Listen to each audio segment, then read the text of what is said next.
పూర్తి వివరాలు చూసే ముందు మా ఛానల్ ని సబ్స్క్రైబ్ చేయడం మర్చిపోకండి. శ్రీ గురుభ్యో నమః. శ్రీ మహాసరస్వత్యై నమః.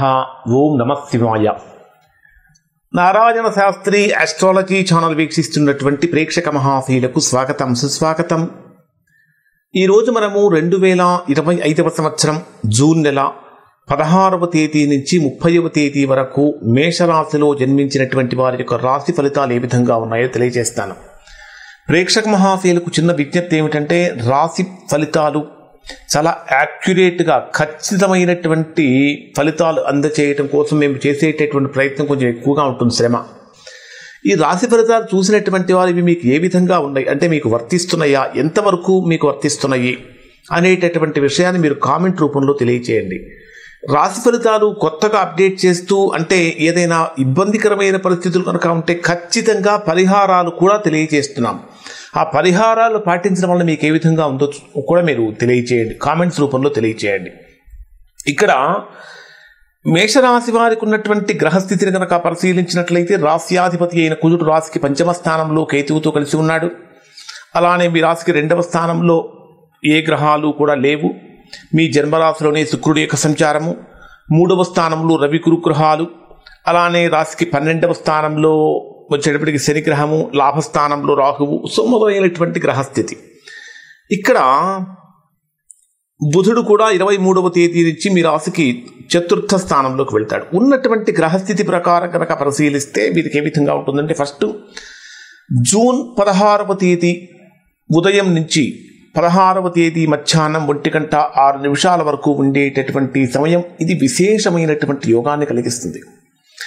ఇక్కడ మీకు ఏ విధంగా ఉంటుందంటే, అనేక రకాలైనటువంటి లాభాలు కలుగుతూ ఉంటాయి. అంటే వృత్తిలో కానీ, ఉద్యోగంలో కానీ, వ్యాపారంలో కానీ, లేదా ఏదైనా రావాల్సిన ధనం చేతికి అందడంలో కానీ చాలా బ్రహ్మాండమైనటువంటి పాజిటివ్ వైబ్రేషన్స్ అనేవి కూడా ఇక్కడ మీకు కలుగుతూ ఉంటాయి. లాభాలు అనేక రకాలైన లాభాలు, అది స్నేహితుల వలన కావచ్చు, దానికి సంబంధించినటువంటి వ్యక్తుల వలన కావచ్చు, అనేక రకాల లాభాలు కలుగుతూ ఉంటాయి. ఆశించినటువంటి పనులలో బ్రహ్మాండమైనటువంటి పురోగతి లభిస్తుంది. ఉద్యోగ వాణిజ్య రంగాల అవకాశాలు కూడా పెరుగుతూ ఉంటాయి. అంటే నిరుద్యోగులుగా ఉన్నటువంటి వారు చేసే ప్రయత్నాలు కూడా 16వ తేదీన మనకు అనుకూలంగా మారుతుందని చెప్పాలి. కారణం ఏమిటంటే, ఇక్కడ మీకు మీ జన్మరాశిలోనే శుక్రుడు ఎక్కడ సంచరిస్తున్నాడంటే కృత్తికా నక్షత్రంలో సంచరిస్తున్నాడు. కృత్తికా నక్షత్రంలో సంచరించడం వల్ల ధన సంబంధమైనటువంటి విషయాలు చాలా చక్కగా బలపడతాయి అని చెప్పాలి. మీరు ఈ 16వ తేదీ ఎవరైతే ఆర్థికంగా ఏదైనా ధనం రావడం కోసం ప్రయత్నిస్తున్నారటువంటి వారు పొద్దున్నే కనుక మహాలక్ష్మీదేవికి హారతి ఇచ్చేటప్పుడు హారతిలో కొద్దిగా పసుపు కుంకుమ వేసి కనుక లక్ష్మీదేవికి హారతి ఇచ్చినట్లయితే అఖండమైనటువంటి ధనయోగం అనేటటువంటిది మీకు 16వ తేదీ కలుగుతుంది. అలానే 16వ తేదీ మధ్యాహ్నం 1:06 నుంచి 18వ తేదీ రాత్రి 6:41 వరకు ఉండేటటువంటి సమయంలో కొంచెం ఖర్చులు అధికంగా పెరిగిపోతూ ఉంటాయి.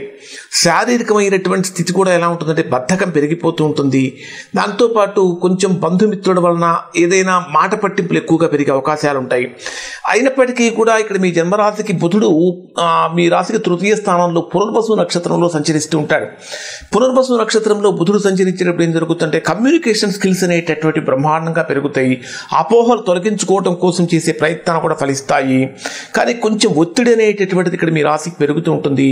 ఇక్కడ ఈ పర్టికులర్గా 16వ తేదీ మధ్యాహ్నం నుంచి 17, 18వ తేదీలు వీళ్ళు చేయవలసినటువంటి హనుమాన్ చాలీసా పారాయణ చేయటం వలన చక్కటి బ్రహ్మాండమైన ఫలితాలు పొందుతారు.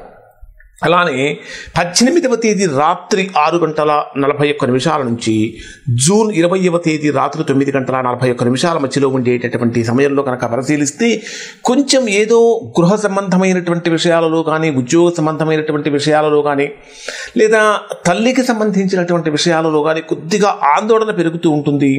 ముఖ్యంగా చెప్పాలంటే మనస్సులో ఉన్నటువంటి మాటను దగ్గర ఉన్నటువంటి వాళ్ళతో చెప్పుకోవటం వల్ల కొంతవరకు సమస్య అనేటటువంటి తీరుతుంది.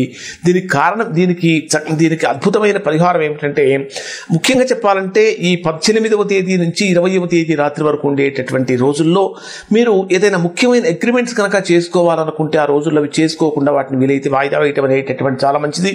ఇక్కడ మీరు చక్కగా పాలు మరియు పంచదార, నీళ్లు ఈ 3 కలిపినటువంటి వాటితోటి శివుడికి కనుక అభిషేకం చేసినట్లయితే మంచి ఫలితం కలుగుతుంది. లేదా ఒకవేళ మీరు శివాలయానికి వెళ్ళడానికి కుదరలేనప్పుడు మీ ఇంట్లో తులసి కోట కనుక ఉన్నట్లయితే తులసి కోట దగ్గర ఈ పాలు పంచదార నీళ్లు కలిపినటువంటి వాటిని తీసుకొని ఓం చంద్రాయ నమః అనేటటువంటి ఒక 11 సార్లు ఈ మంత్రం జపించి తులసి కోటలో కనుక పోసినట్లయితే మీకు ఈ 18వ తేదీ నుంచి 20వ తేదీ వరకు బ్రహ్మాండమైనటువంటి ఫలితాలు పొందుతారు. జూన్ 20వ తేదీ రాత్రి 9:41 నుంచి జూన్ 22వ తేదీ రాత్రి 11:03 వరకు ఉండేటటువంటి సమయంలో ఇది ఆ ధనపరమైనటువంటి విషయాలలో చాలా గొప్ప ఫలితాన్ని ఇస్తుంది. ముఖ్యంగా చెప్పాలంటే వాక్ పటుత్వం కలుగుతుంది. అంటే మీరు మాట్లాడేటటువంటి మాట బ్రహ్మాండంగా దూసుకొని వెళ్తుంది. ఎలాంటి వారినైనా సరే ఆకట్టుకోగలిగినటువంటి శక్తి సామర్థ్యాలు ఇక్కడ మీకు కలుగుతూ ఉంటాయి. కుటుంబ కలహాలు కనుక ఏమన్నా ఉంటే అవి పరిష్కారం దిశగా వాటికి అడుగులు పడుతూ ఉంటాయి.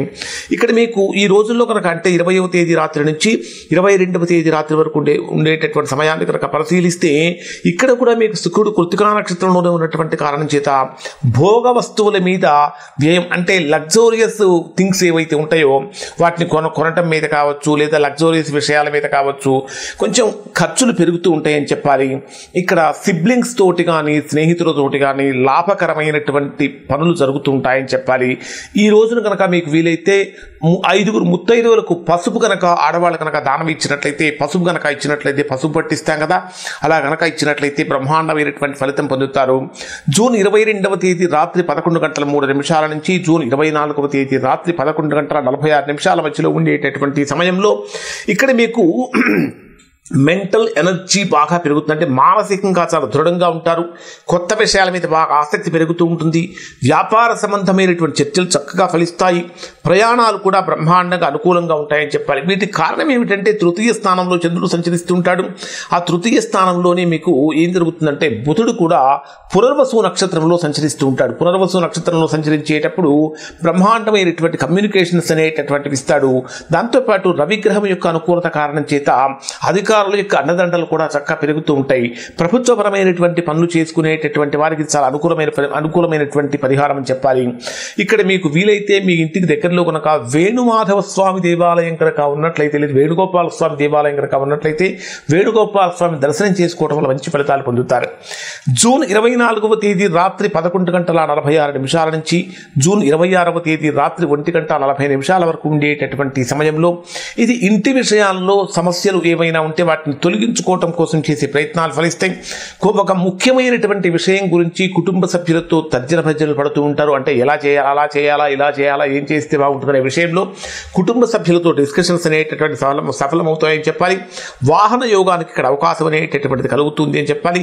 ఇక్కడ మీకు బుధుడు పునర్వసు నక్షత్రం నుంచి పుష్యమి నక్షత్రంలోకి మారుతూ ఉంటాడు. ఈ పుష్యమి నక్షత్రంలోకి మారేటటువంటి సమయంలో మాట్లాడేటటువంటి పదాలలో అత్యంత జాగ్రత్త అవసరం అని చెప్పాలి. ఎందుకంటే శని మీ రాశికి మీనరాశిలో ఉన్నాడు. బుధుడు శని నక్షత్రంలోకి ప్రవేశిస్తున్నటువంటి కారణం చేత కొన్ని రకాలైన సమస్యలు కలిగే అవకాశం ఉంటుంది. ఇక్కడ మీరు ఇంట్లో శ్రీచక్రం కనుక ఉంటే శ్రీచక్రాన్ని కనుక పూజ చేసుకున్నట్లయితే బ్రహ్మాండమైనటువంటి ఫలితాన్ని పొందుతారు. జూన్ 26వ తేదీ రాత్రి 1:40 నుంచి జూన్ 29వ తేదీ ఉదయం 6:34 మధ్యలో ఉండేటటువంటి సమయంలో ఇక్కడ మీకు విద్య కానీ, ప్రేమ కానీ, సంతానపరమైనటువంటి విషయాలలో కానీ బ్రహ్మాండమైన శుభ ఫలితాలు పొందుతారు. క్రియేటివిటీ చక్కగా పెరుగుతుంది. మిత్రుల యొక్క మద్దతు కూడా లభిస్తుంది. ఇక్కడ మీకు ఏం జరుగుతుందంటే పంచమ స్థానంలో కుజుడు యొక్క సంచారం కూడా, కుజకేతు గ్రహాలు కూడా అక్కడ సంచరిస్తూ ఉంటాయి. కుజుడు పుబ్బా నక్షత్రంలో ఉన్నటువంటి కారణం చేత ధైర్య సాహసాలు కూడా పెరుగుతూ ఉంటాయి. అంటే చాలా ధైర్యవంతమైనటువంటి నిర్ణయాలు తీసుకోవడం వల్ల గొప్ప ఫలితాన్ని పొందుతూ ఉంటారు. అక్కడ కేతువు కూడా ఉత్తరా నక్షత్రంలో ఉండటం వల్ల గతంలో జరిగినటువంటి ప్రతికూలమైన ఘటనలు ఏవైతే ఉన్నాయో వాటిని అవి అలా జరగకుండా మీకు అనుభవంతో ముందుకు వెళ్ళి మంచి మంచి కార్యాలు చేయడానికి, మంచి మంచి నిర్ణయాలు తీసుకొని పనులు సఫలం కావడానికి మీరు చేసే ప్రయత్నాలు చక్కగా ఫలిస్తాయి అని చెప్పాలి. ఇక్కడ మీకు పంచమ స్థానంలో చంద్రుడు సంచరిస్తాడు. ఆ రోజు కుజకేతు గ్రహాలతో కలిసి ఉంటాడు కాబట్టి సుబ్రహ్మణ్య స్వామికి కనుక మీరు చక్కగా పూజ చేసుకున్నట్లయితే మీది దానివల్ల మంచి ఉత్తమమైనటువంటి ఫలితాలు పొందుతారు. జూన్ 29వ తేదీ ఉదయం నుంచి జూన్ 30వ తేదీ రాత్రి వరకు ఉండేటటువంటి సమయంలో శత్రుపక్షాల మీద విజయం కలుగుతుంది. ఆరోగ్యపరమైన సమస్యల నుంచి ఉపశమనం కలుగుతుంది. కోర్టు కేసులు కనుక ఏమైనా ఉంటే వాటిలో చక్కగా అనుకూలత పెరుగుతుంది. ఇక్కడ మీకు ఈ రోజు దుర్గాదేవిని నవదుర్గా స్తోత్ర పారాయణ కనుక చేసినట్లయితే తద్వారా మంచి ఫలితాలు పొందుతారు. ఇవి ఈ మేషరాశి వారికి సంబంధించినటువంటి ఫలితాలు. శుభం.